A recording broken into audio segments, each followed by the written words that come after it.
your own family, and your property. God says that this is a conspiracy by Kaal to keep you entangled.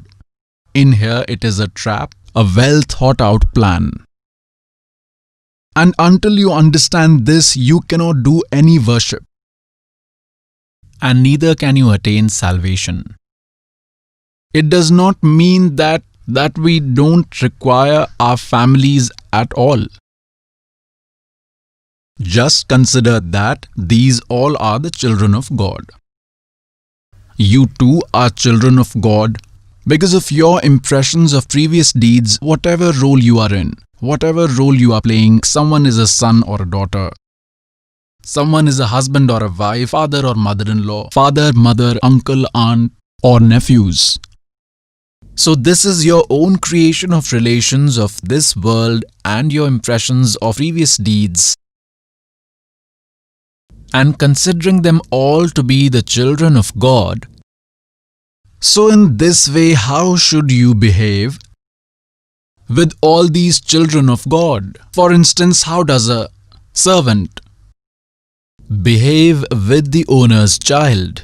It is not his own, but he has to take care of him, look after him a lot more than his own child. So this is a good enough signal to a sensible person on how to live with his family in this world.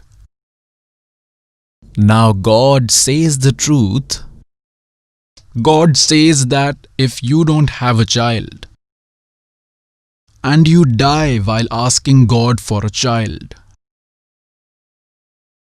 and you don't get a child because it is not in your fate, and you keep on thinking that those who have a child like son or daughter, they are very happy. And had we got a child, our clan would have propagated and would have progressed. Pious souls, these are the inspirations given by our religious gurus and their thoughts, which are against the Suksham Ved, that is spiritual knowledge. Spiritual knowledge says that, in spiritual knowledge God says, जो राखो तो ही रहूं और मेरा के चारा, I shall live as you keep me. I have no authority on this, हमारा के चारा, और खाने जाद गरीब हूं गुलाम तुम्हारा. I am your slave and I am submitted unto you. For instance, in olden days, rich people like businessmen, traders, kings used to buy slaves like animals are bought. Then that used to become their permanent possession. However, to sell it was a different matter. So here God says that you should develop such a feeling towards God that, O Lord, I am your servant, your slave, and I will live the way you will keep me. I am now yours completely. Until you come to the refuge of a Satguru, if you don't have a child means you don't have a child, you won't have it. Then what do is we take someone's child, we adopt someone else's child. Then later what happens is when the child grows up, he or she works according to his or her own destiny and works accordingly. Then in the end it comes to the mind that, hey God, if this had been my own child, those old parents then talk to each other that had this been our own child, would he have behaved in this manner? That is, they even have friction with that child.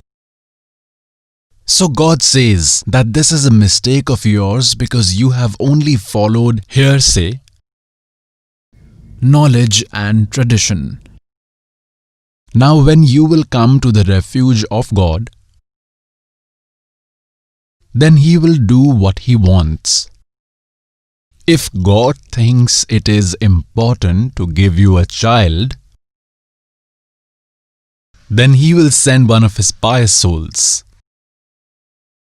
And another thing is that the society says that those who are childless are jinx. and even used to say that one should not even look at their face in the morning of those who don't have a child. One should not get to see the face of someone in the morning who doesn't have a child.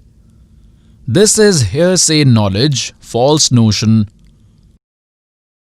thoughts of people living in the world. And the thoughts of a devotee? What does Sukshma Ved say? See, in general, everyone is a good soul of God. Those who are devoted to God have a human body, are sustaining themselves, are leading a good life. Everyone is a good soul. But in Sukshma Ved it has been said that according to the yardstick of God, those who don't have a child are very fortunate people.